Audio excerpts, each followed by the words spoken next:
Nou kom ons lees vanmôre saam uit die woord van die Here en wel uit Hebreërs 11 van vers 4 tot en met vers 16. Dit is nou 'n predikante vriendelike horlosie daar agter teen die muur. Hy is so 5 minute agter. So hy gee my 'n bietjie meer tyd. Ek dink ons moet vir hom nuwe batterytjies insit. Dan raak hy weer gemeentevriendelik. Hebreërs hoofstuk 11 bedoel ek, van vers 4 af. Hebreërs 11 van vers 4 af.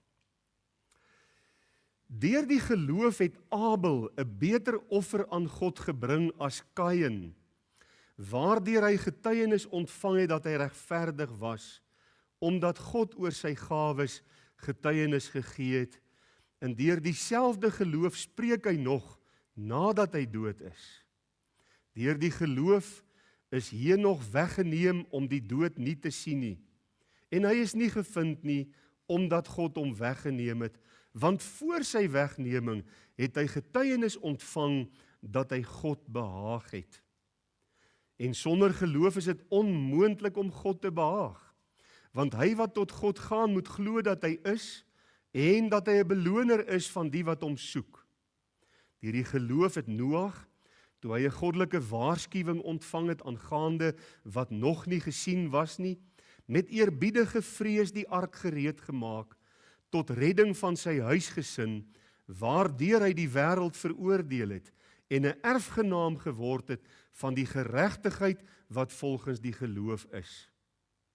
Deur die geloof het Abraham, toe hy geroep is, gehoorsaam weggetrek na die plek wat hy as 'n erfenis sou ontvang, en hy het weggetrek sonder om te weet waar hy sou kom. Ja, deur die geloof het hy as vreemdeling gaan woon in die land van die belofte, soos 'n vreemde land, en in tente gewoon met Isak en Jakob en mede-erfgename van dieselfde belofte, want hy het die stad verwag wat fondamente het, waarvan God die boumeester en oprigter is. Deur die geloof het Sara self ook krag ontvang om bevrug te word, en toe sy oor die leeftyd was, het sy gebaar, omdat sy hom getrou geag het wat dit beloof het. Daarom is daar ook gebore uit een vader, en dit 'n verstorwene, kinders, so sterre van die hemel, in menigte, en soos die sand van die strand van die see, wat ontelbaar is. In die geloof het hulle almal gesterwe, sonder om die beloftes te verkry, maar hulle het dit in die verte gesien, en geglo, en begroet, en het bely dat hulle vreemdelinge en bywoners op aarde was. Want die wat sulke dinge sê, verklaar dat hulle 'n vaderland soek. En as hulle bly dink het aan die vaderland waaruit hulle weggetrek het, sou hulle geleentheid gehad het om terug te keer. Maar nou verlang hulle na 'n beter een. Dit is 'n hemelse. Daarom skaam God hom nie vir hulle om hulle God genoem te word nie, want hy het vir hulle 'n stad berei. Tot daar lees ons dan saam in hierdie oggend. Mag die Here die verkondiging van sy woord nou aan ons harte baie ryklik seën. Kom ons bid net saam asseblief.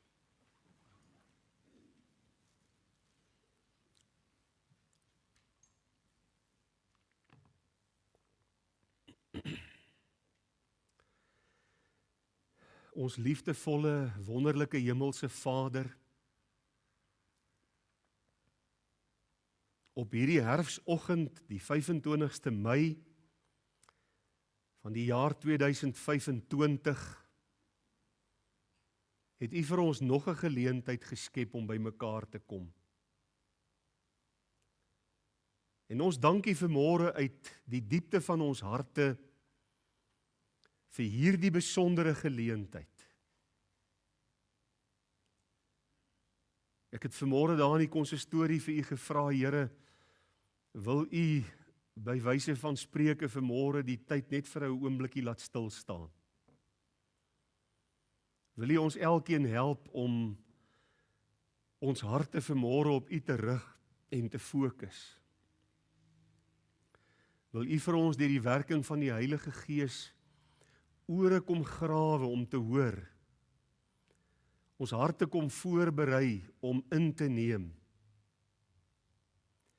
En ons vind, Here, vol van geloof, vol van die Heilige Gees, bereidwillig om die stem en die wil van die Here met ons lewens na te jaag. Ons dankie dat ons vanmôre opgewek is. Ons dankie dat ons 'n plek het waarin ons warm kon slaap gisteraand. Ons dankie vir warm klere, ons dankie vir voedsel wat ons het om te geniet. Dankie vir die wonderlike voorsiening van God in ons lewens. En terwyl ek so bid, Here, as daar iemand in ons midde is, wat dit moeilik het, wat miskien deur een of ander finansiële beproewing en verknorsing gaan, dan wil ons ook as gemeente ons harte na U toe ophef en gesamentlik vir U vra dat U so iemand in U groot genade sal raak sien en uitkoms sal stuur soos U alleen dit kan doen. Vader, baie dankie vir 'n gemeente waarvan ons deel kan wees. Dankie dat ons kan bely, die gemeente behoort aan U.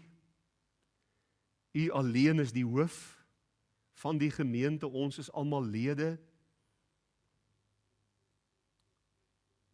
En baie dankie dat U so kosbare werk in ons midde doen, elke dag.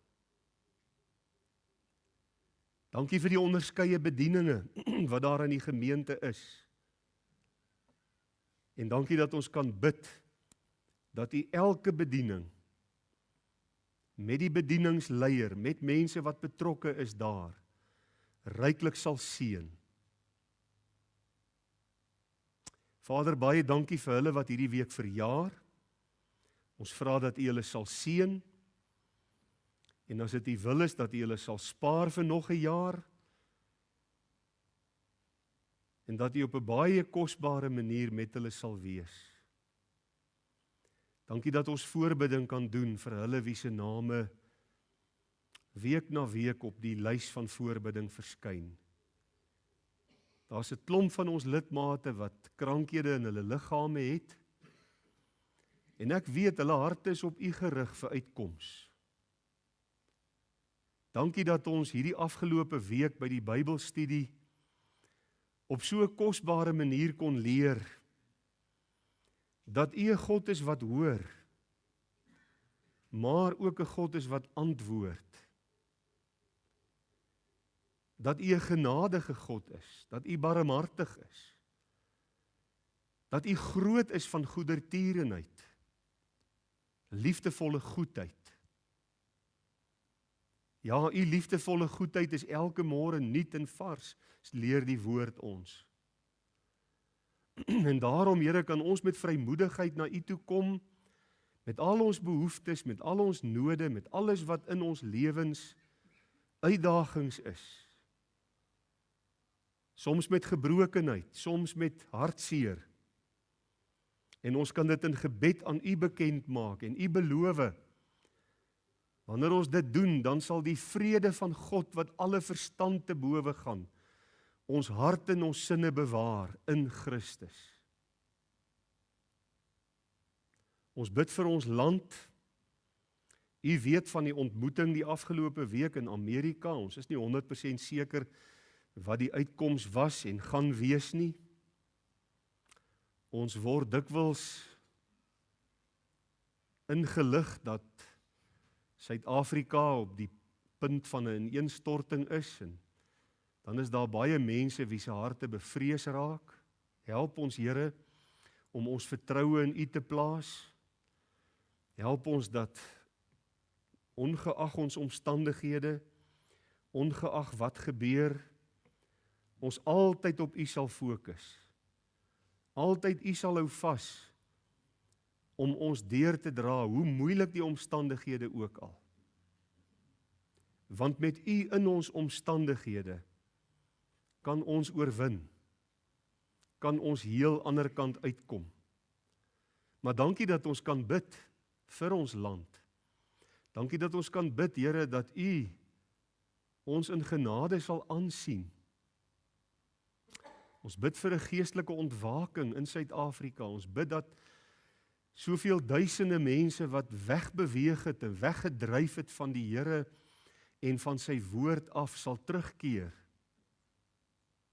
En dat U mense opnuut in U sal anker. Dis ons hoop, dit is ons verwagting, dit is ons begeerte. En nou vra ons Heilige Gees, beweeg nou van sitplek tot sitplek, van hart tot hart. Dankie dat U met ons bemoei, kom staan by ons elkeen stil. En ons vra dit in die naam van Jesus, met danksegging. Amen.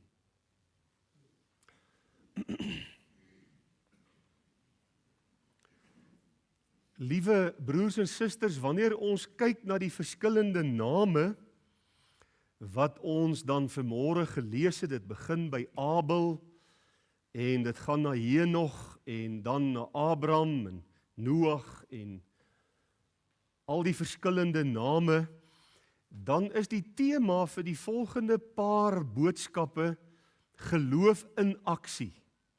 En gaan ons so 'n bietjie tyd spandeer by hierdie verskillende persone om te kyk hoe hulle in geloof geleef het. Nou, u sal onthou dat hoofstuk 5 vers 38 sê, maar die regverdige sal uit die geloof lewe. En dan het ons nou ook hier 2 maal vanmôre gelees dat daar mense in die Ou Testament was wat uit geloof geregverdig is. Wat is 'n regverdige en wat is iemand wat uit geloof geregverdig is? Kom ek gaan probeer om dit so te verduidelik, dat almal van ons is van nature verlore sondaars. Ons staan van nature skuldig voor God. As 'n mens in jou natuurlike toestand moet sterf, dan gaan jy verlore, dan gaan jy die ewige verdoemenis tegemoet. As gevolg van jou verlorenheid, as gevolg van die sondige toestand, waarin 'n mens, elke mens, gebore word. So daar moet iets gebeur in 'n mens se lewe. God moet by jou kom stil staan en hy moet jou regverdig verklaar. En die vraag is, kan God my regverdig verklaar op grond van my eie hoedanighede, op grond van my eie pogings, op grond van alles wat ek vir die Here doen, op grond van hoe goed ek in aanhalingstekens is? Kan die Here 'n mens regverdig verklaar op grond van jou eie persoonlikheid, jou eie hoedanighede, jou eie wat ook al? En die antwoord is in hoofletters met uitroeptekens, nee. Geen vlees kan voor God regverdig verklaar word op grond van ons eie hoedanighede nie. Daarom moet ons nooit probeer om die hemel te verdien nie. Moet ons nooit probeer om deur ons werke in die hemel te kom, of ons goeie hoedanighede, of wat ook al nie. Wat het ons nodig? Ons het regverdigmaking nodig op grond van die bloed van Christus. Dis hoekom hy gesterf het. Dis hoekom hy sy lewe vir ons afgelê het. Sodat ons op grond van hom wat sondeloos volmaak was en die prys vir ons betaal het, regverdigmaking deelagtig kan word. En is dit nie wonderlik dat ons ook lees dat selfs mense in die Ou Testament op grond van hulle geloof in Christus wat sou kom, geregverdig is nie? So die vraag wat 'n mens jouself vanmôre moet vra, is ek uit genade deur geloof geregverdig by die Here? Het die Here my vrygespreek op grond van die bloed van Jesus? En daarvoor moet jy na Jesus toe vlug met jou sonde.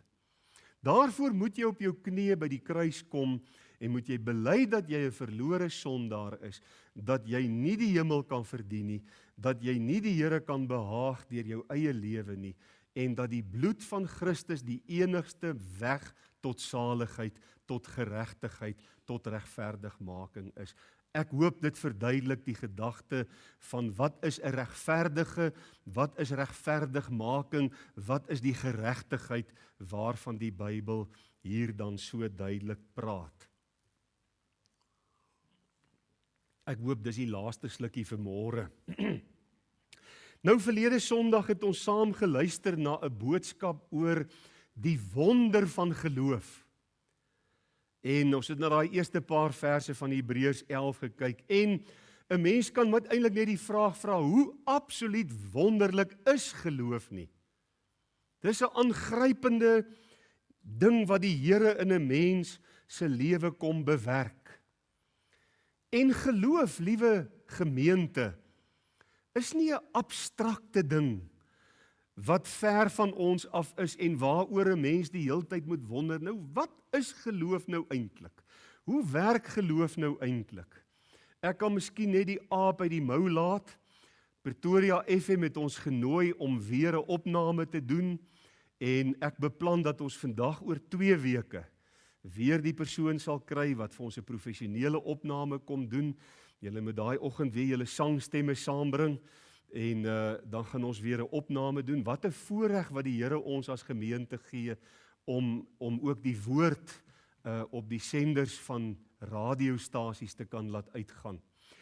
En by die geleentheid wil ek graag uit Romeine 10 daai gedeelte, hoe werk geloof, wil ek graag 'n boodskap bring, soos ek glo die Here my op die stadium lei. Maar geloof is nie iets abstrakt nie.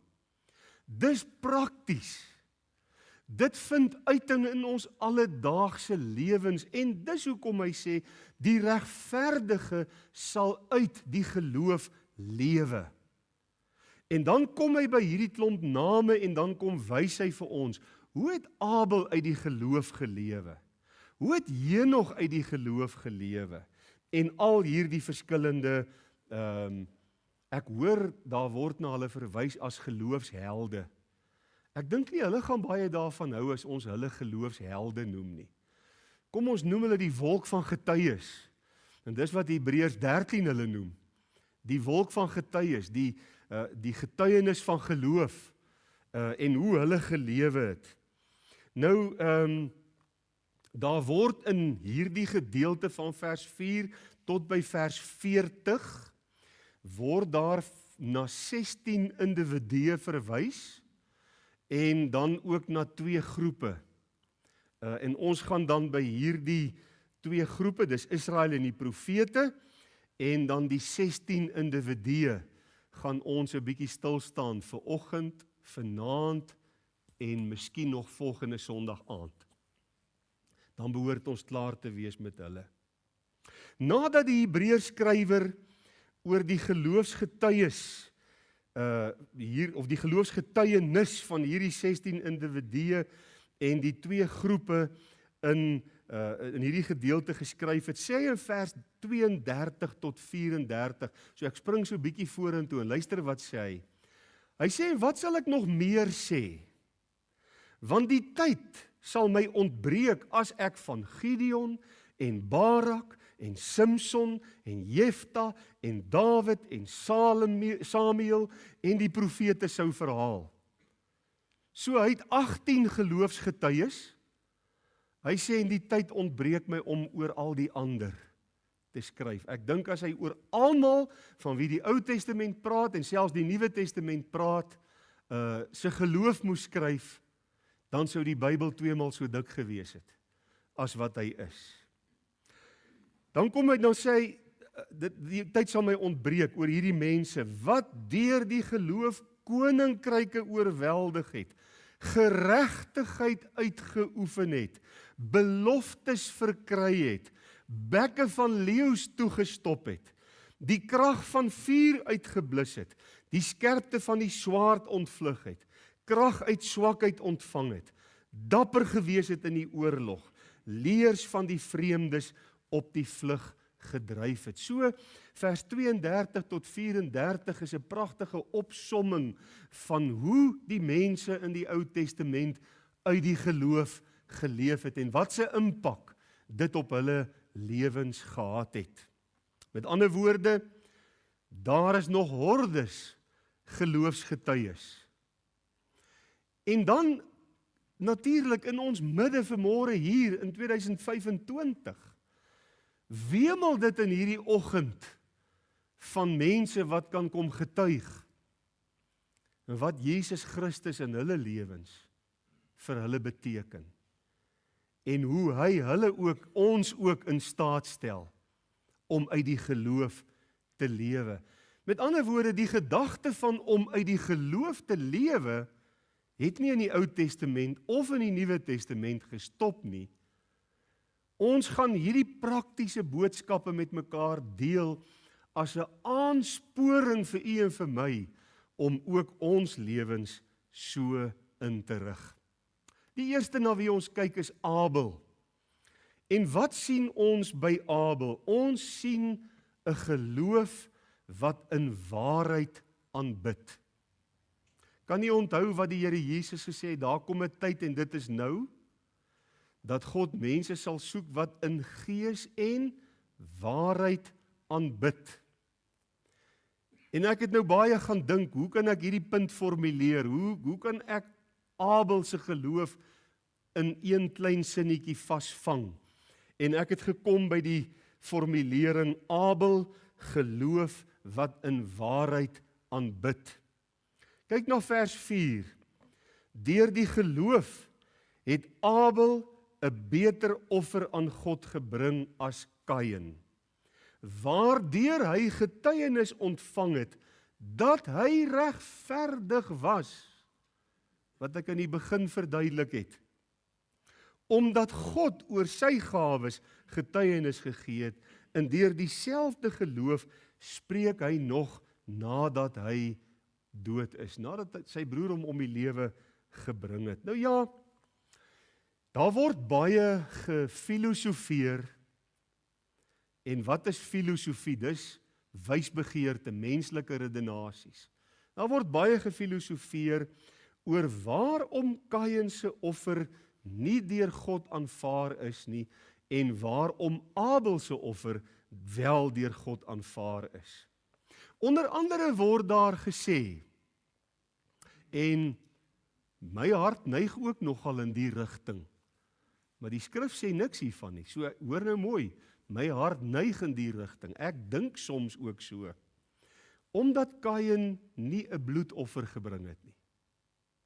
Ek dink dat toe die Here 'n bokkie geslag het en vir Adam en Eva daai klere aangetrek het om hulle sonde te bedek, was die gedagte van 'n bloedoffer daar gevestig. Maar in die lig van die hele skrif neig ek ook om te dink, een van die redes is omdat Kain groente en vrugte gebring het en nie 'n bloedoffer soos die Here dit deur die hele skrif vereis nie. Maar die skrif sê dit nêrens eksplisiet dat dit die rede was nie. So, ons kan hoogstens sê, ek dink so. Ek neig in daardie rigting. Wanneer ek filosofeer, dan dink ek ook so. Dan is daar mense wat sê, nee, dit is omdat Kain afskeep groente en vrugte gebring het. So, hy het sommer daar in die groentelande ingevaar en sommer gekyk, wat lyk mooi en wat lyk nie so mooi nie, en dit wat nie so mooi lyk nie, dit het hy gepluk, en toe het hy dit vir die Here as 'n offer gebring. Aan die ander woorde, hy het afgeskeep. Ook dit sê die Bybel niks oor nie. Maar wat vind ons wel in die skrif? Kom ons kyk na Genesis 4 vers 3 tot 5. Na verloop van tyd het Kain van die vrugte van die land aan die Here 'n offer gebring. En Abel het ook van die eersgeborenes van sy kleinvee gebring, naamlik van hulle vet. En die Here het Abel en sy offer genadig aangesien, maar Kain en sy offer nie aangesien nie. En dan die teks wat voor ons is, deur die geloof het Abel 'n beter offer aan God gebring as Kain. Abel se offer is deur God aanvaar, en die Bybel sê uitdruklik omdat dit in geloof gebring is. Dis die rede wat die skrif gee. Die hart, die gesindheid, die motief van Abel was, ek kom in volle geloof en in vertroue na God toe, om hom te aanbid deur my offer. Dis die hart waarmee Abel sy offer gebring het. En dit was anders as die van sy broer. Want die skrif sê niks dat Kain ook in geloof 'n offer gebring het nie. En daarom kan u en ek vanmôre weet, God kyk diep in ons harte. En hy sien ons aanbidding raak. En hy weet wat is die motief van ons harte waarmee ons God kom aanbid.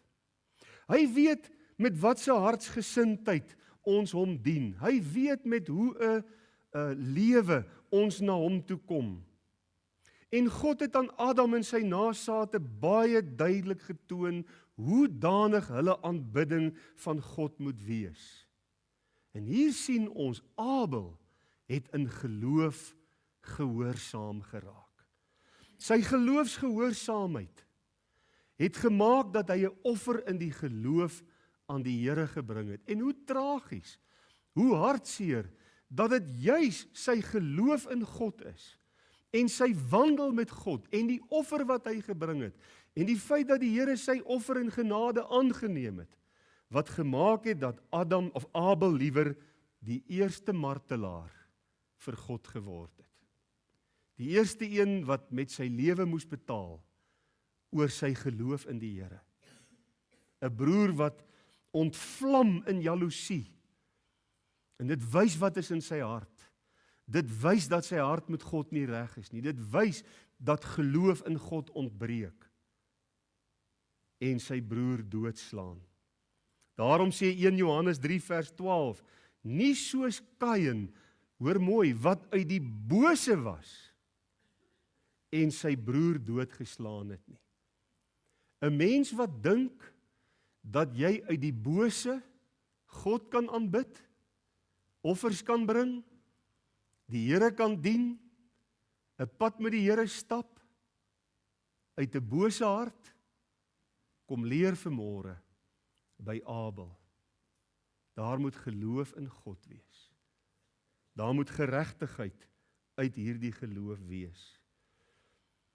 Wil ons in waarheid aanbid, dan moet ons luister na God se woord. Dan moet ons hom toelaat om ons te regverdig op grond van die bloed van Jesus, deur geloof. En dan moet ons leef uit geloof, soos hoofstuk 10 vers 38 vir ons dit baie mooi leer. Dit bring ons in die tweede plek by Henog. En wat vind ons by Henog? Ons vind 'n geloof wat God behaag.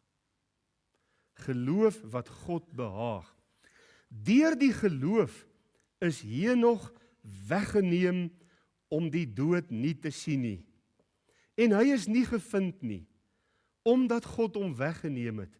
Want voor sy wegneming het hy getuienis ontvang dat hy God behaag het. Ek wonder watter kind wil gou vir my sê, wat beteken die groot Afrikaanse woord behaag? Daar's 'n hand. Om iemand bly te maak. Jong, jy's in die kol, is jy nou lus vir hom? Kom.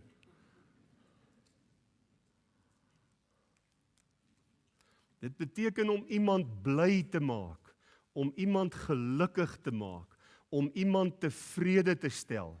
Dis wat dit beteken om iemand te behaag.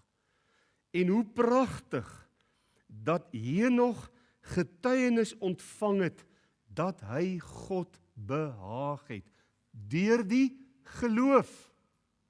Geen ander manier, deur die geloof het hy God behaag. Nou, dit mag dalk vir ons nou baie onregverdig klink. Ons het nou net Abel behandel. En Abel het ook God behaag, nie waar nie? God het Abel se offer aangeneem. En hy moes met sy lewe betaal. Hy is vermoor vir sy geloof. Maar Henog het die dood nie gesien nie. Die Here het hom weggeneem. Hy is die eerste persoon wat lewendig hemel toe is. En wat die dood nooit gesmaak het nie. Elia was die tweede. Die groep kinders van die Here wat nog lewe wanneer Jesus sy bruid kom haal, gaan die derde wees. Wanneer hy ons wegneem. Hy sy kinders wegneem. Maak dit God onregverdig? Omdat Abel met sy lewe moes betaal en Henog lewendig weggeneem is? Wel, ek dink as ons vanmôre vir 'n oomblik die hemel toe kon gaan en met Abel en Henog gaan praat, dan gaan hulle twee vir ons sê, weet jy, dit maak nie saak hoe ons hier gekom het nie, die hoofsaak, ons is hier. Ons is in God se teenwoordigheid. En Abel sal sê, nee, ek is nie kwaad vir Henog omdat die Here hom lewendig weggevat het nie. Dit was vir my 'n eer om met my lewe te betaal vir my geloof. Soos wat ons in die skrif lees van al die martelare wat al met hulle lewens betaal het. So die groot kwessie is, ons moet regtig probeer om nie altyd op die tydelike te fokus en hier vas te hak. Dis eintlik die punt.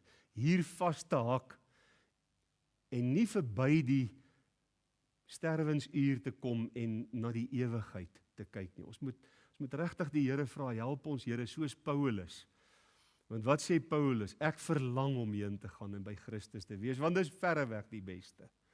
Hy het die vermoë by die Here gekry om by die dood verby te kyk en na die ewigheid in Jesus se teenwoordigheid. So dit was Henog se begeerte om God met sy lewe te behaag. Gaan lees 'n bietjie in watse omstandighede het Henog gelewe? Wat was die aard van die samelewing in Henog se tyd? Dit was ook in Henog se tyd wat Nimrod daar was en wat die wêreld boos geraak het. Dit was nie lank na Henog dat die Here gesê het, ek het berou dat ek hierdie aarde gemaak het en ek gaan die aarde verdelg met Noag, né? So Henog het in 'n verskriklike moeilike samelewing hom bevind. En tog het hy deur geloof ywerig en entoesiasties met God aanhou wandel. En wat sê dit vir u en vir my? Ons kan ook in die postmoderne tyd waarin ons lewe, waarin God so geminag word en so verkleineer word en waarin sy woord verwerp word, kan ons ook soos Henog met God wandel. Kan ons ook die Here behaag met ons lewens. Ons hoef nie vasgevang te word in hierdie wêreldse dinge en in die verleidinge en verlokkinge en versoekinge nie. En ek dink die manier waarop 'n mens met God wandel prakties is om jou te gee vir Bybelstudie, vir gebed, toegewyde gebedslewe, om te soek na die wil van die Here, spesifiek vir jou lewe en ook in die algemeen, om in aanbidding te lewe. En dan die Here te sê, Here, miskien is ek ook een van diegene wat u nog lewendig kom haal, ek weet nie. Maar as dit nie is nie, die uiteinde is vir almal dieselfde. Ons is almal op pad, kinders van God, na die Here toe, om die ewigheid by hom deur te bring. Dit bring ons in die derde plek, dat ek net op die regte horlosie kyk, ek het nog so 5 minuutjies. Dit bring ons by die derde persoon, en dit is Noag. En by hom sien ons geloof wat werk. Nou nie werk soos in 'n kar wat werk nie, maar arbei. Hand aan die ploeg slaan, graaf en pik en saag en hamer en bytel en goed optel en arbei, né? Geloof wat werk. Deur die geloof het Noag, toe hy 'n goddelike waarskuwing ontvang het, aangaande van wat nog nie gesien het nie, met eerbiedige vrees die ark gereed gemaak tot redding van sy huisgesin, waardeur hy die wêreld veroordeel het en 'n erfgenaam geword het van die geregtigheid wat volgens die geloof is. Noag se verhaal is vir my een van die mees aangrypende verhale in die hele Bybel. God het nou besluit, hy gaan die aarde verdelg met 'n vloed. Hy weet dat Noag 'n regverdige man is, wat uit die geloof lewe, want sy oë deurloop die hele aarde, en hy sien diegene wie se harte onverdeeld op hom gerig is. Hy het Noag raak gesien, hy het Noag se hart geken, en toe kom verskyn hy aan Noag, en hy sê vir Noag, Noag, jy moet 'n groot skip bou. En ek dink, omdat Noag in die woestyn gelewe het, en nog nooit in sy lewe eintlik water gesien het nie, het hy vir die Here gesê, wat is 'n skip? Wat is dit? Hoe werk dit? Hoe lyk dit? En die Here gee vir Noag 'n pragtige plan, 'n detailed plan met al die afmetings, en hy sê vir hom presies, hoe moet hy hierdie skip, hierdie ark moet hy bou? En wat gebeur met Noag se geloof? Dit gaan oor tot aksie. Noag spring aan die werk. Hy neem klomp mense in diens en hy bou hierdie skip. Nou in 2012 was ek op my eerste preektoer na Holland. En daar was 'n replika van Noag se ark wat 'n man gebou het. En toe ons die dag na die ark gaan kyk, daar staan 'n veel jonger weergawe van myself by 'n replika van Noag se ark. Kyk net hoe massief groot dit is. En ek ontmoet toe die oggend in die ark die man wat die ark gebou het. Daar staan ek langs hom. Ek sê toe nee, ek wil 'n foto saam met jou hê. Toe ek nou hoor, dis die ou wat die ark gebou het. En hy vertel vir ons dat hy het 10.000 bome afgesaag en planke van die bome gemaak. Dieselfde tipe bome as waarvan Noag die ark gebou het, om hierdie ark te bou. Wat 'n massiewe projek. Die ark is blykbaar nou in Amsterdam, en daar word nou oor sy toekoms gepraat, maar binne-in is dit aangrypend. Is daar enige iemand wat al daar was? Daar is mense wat in die ark was. Dit is 'n aangrypende ding om te sien. Kom ons kom net weer, ons is by Noag. Nou, kan u dink wat se taak dit vir Noag moes gewees het? En dan, daar's geen water naby nie. So, hoe almal moes spot en daar verbyloop en die kop skud vir Noag en sê, jong, jy's regtig waar, dis jammer, hier's nog nie groendakkies in ons dorp nie. Daar's iets is nie lekker nie. En hoe Noag, want die Bybel sê hy is die prediker van geregtigheid genoem, hoe hy vir 120 jaar die mense gewaarsku het. God gaan 'n vloed stuur. Hy gaan die sluise van die hemel en die aarde oopbreek. En hy gaan 'n vloed stuur. En hoe Noag deurgedruk het tot op daardie oomblik, toe die Here vir hom gesê het, goed Noag, nou kry jy al die diere bymekaar. En ek wonder wat die mense gedink het toe hulle gesien het, hier kom al die diere aangestap. 2 in die ark in. Ek dink toe hulle begin besef, hier's iets aan die gang. Miskien was ons nie heeltemal reg nie. En toe die deur gesluit is en die Here breek daai hemel en aarde oop en hierdie geweldige vloed kom oor die hele aarde. En jy weet, ek het op 'n kol dienste gehou in wat is die dorpie se naam, Berrydale, in die Klein Karoo.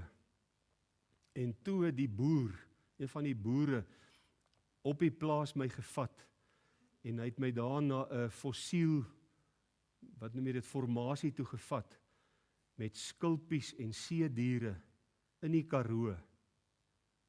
Daar moes 'n vloed gewees het.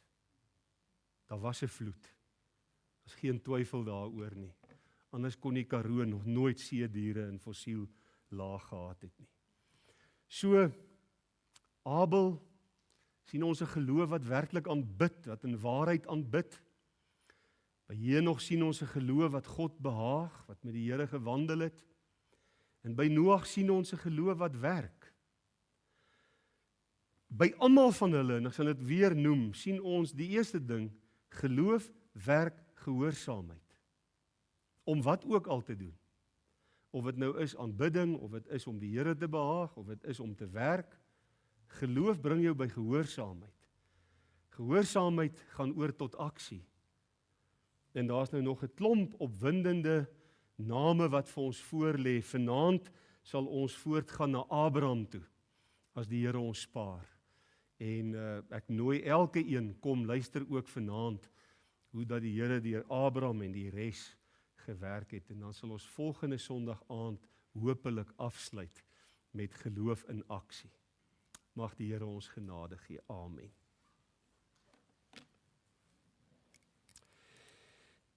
Onse Vader, baie, baie dankie dat ons in hierdie môre ons harte voor U kan buig. En ja, Here, nou kom die belangrikste deel van ons erediens, en dit is waar ons moet reageer. En wat 'n voorreg vir my om 'n gemeente in gebed te lei. En ek wil ons graag lei in oorgawe, Here. Ek wil ons graag lei om te sê, hier is ons. Ons wil ook graag U in waarheid aanbid uit geloof. Ons wil U ook graag behaag, ons wil met U wandel, soos Henog met U gewandel het. En ons wil ook soos Noag werksaam wees in U akker, in U koninkryk. En daarom wil ons by U kom aanmeld in hierdie môre, en wil ons vir U sê, hier is ek, Here. U ken my persoonlikheid, U ken my talente wat U vir my gegee het. U weet wat my gawes is. En terwyl ek my bereidwillig verklaar om in U koninkryk en in U gemeente te arbei en werksaam te wees, U te aanbid, wil ek bid, Here, stel my in staat.